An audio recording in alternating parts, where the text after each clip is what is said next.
So I brought along two friends, Fred and George. Would you like to meet them? Fred Flintstone and George Jetson. One represented the world of the past, the other, the world of the future. But today, both are completely irrelevant, because in today's world, problems can be managed, but people must be led. We've evolved, and we can no longer manage people by policy. Instead, we have to lead with empathy. Now, you remember the time when they dragged this guy off the plane with a bloody nose, shrieking, screaming, and clawing, and we found out later he was a doctor?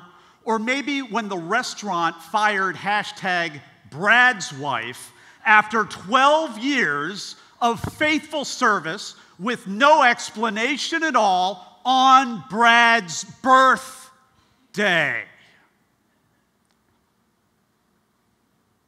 Or maybe it's the latest incident that has people scratching their heads wherever you live, work, worship, or play.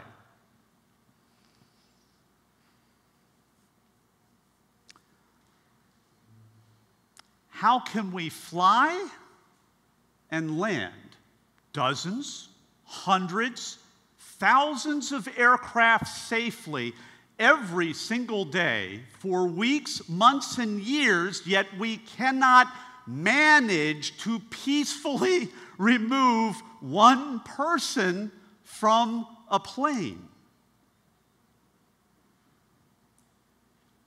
Problems can be managed. People must be led. And we can no longer manage people by policy. Instead, we have the opportunity to practice new skills that will allow us to lead with empathy. And here's my question.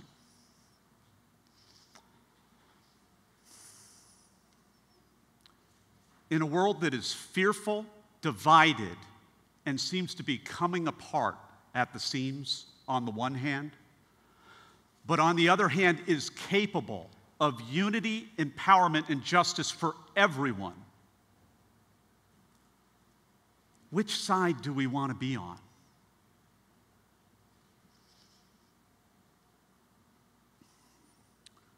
If you want to be the change that you wish to see in the world, as I also do, then here are 3 simple skills that we can choose to practice to arm ourselves with empathy.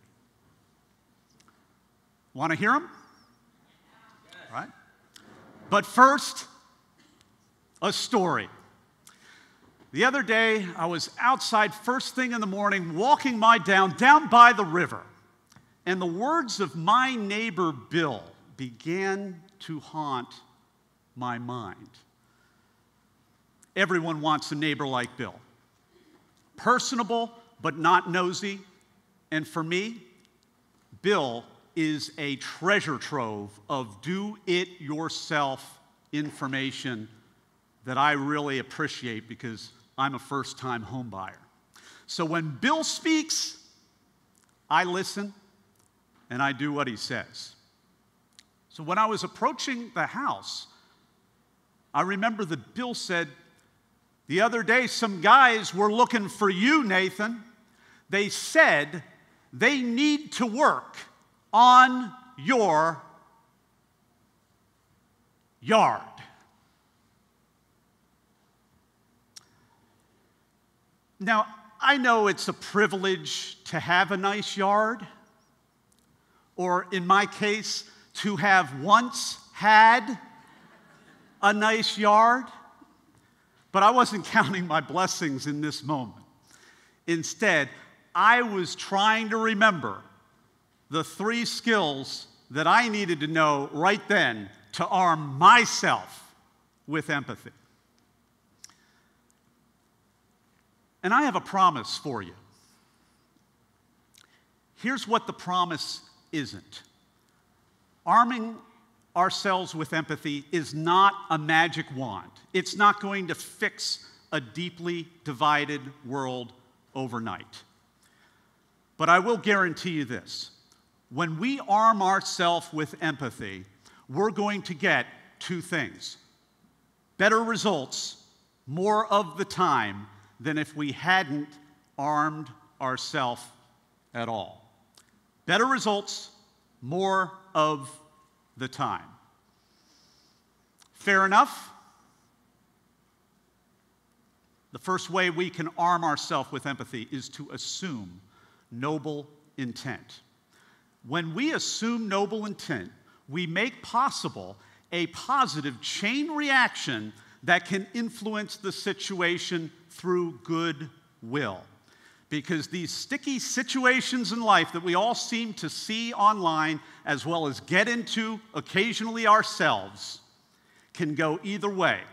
And sometimes it's a negative, self-fulfilling prophecy. Why not reverse it right off the bat by putting positive chain reaction into motion by assuming noble intent?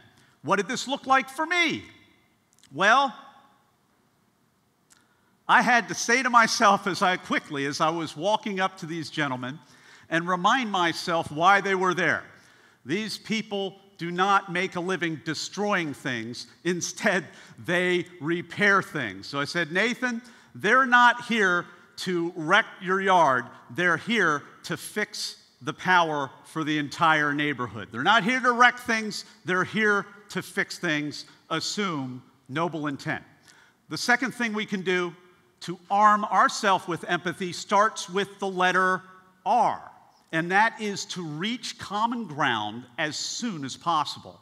When we reach common ground as soon as we possibly can, we're able to build off of the foundation of goodwill, and we introduce a couple of things. We introduce the opportunity to build trust quickly, and we also introduce the ability to positively influence that other person in a critical, time-sensitive situation.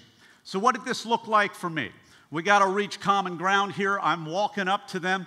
I say to myself, not only are they here for noble purposes, for good purposes, but you know what? I want my power back on, and I also want it to stay on, and they want my power to go back on and stay on. See what I'm getting at here? Simple change in the way that we think in a critical time. So I want the power back on, they want the power back on. We reached common ground. The third thing that we can do to arm ourselves with empathy, it starts with the letter M, and that is to model the desired behavior. Because when we model the desired behavior that we want to see, then we're able to build off of the goodwill, the trust and the influence of the previous steps, and we are then able to make possible the opportunity to have cooperation from the other person. Now, in this scenario, who needed to cooperate? Me. So this is where it got a little bit of a twist. I did everything I could to model the desired behavior from these gentlemen. I started breathing very deeply. I started just kind of trying to relax. I put on the most contrived smile that I've ever had on this face, even more than this one in my entire life. And then I decided to keep the interaction as light as I possibly could. And then this is where these gentlemen found out and showed me and demonstrated their true professionalism, because they do these kinds of interactions every day, don't they? So they took my feeble attempt at levity and they raised it so many notches you would have thought we were in a comedy club. So I said, hey guys, what you up to here on my lawn? And they said, sir, we are here to rip up your yard.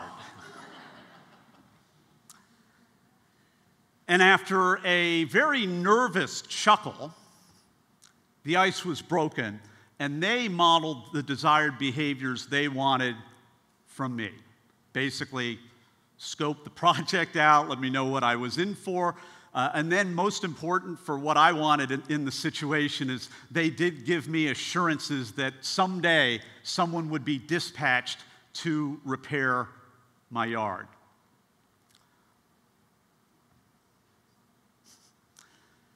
Imagine what could have happened, or even what would have happened, if I had remained disarmed in this situation. Here's what I know. My viral moment is still just around the corner. And so is yours. And when we arm ourselves, we become our best self to lead with empathy.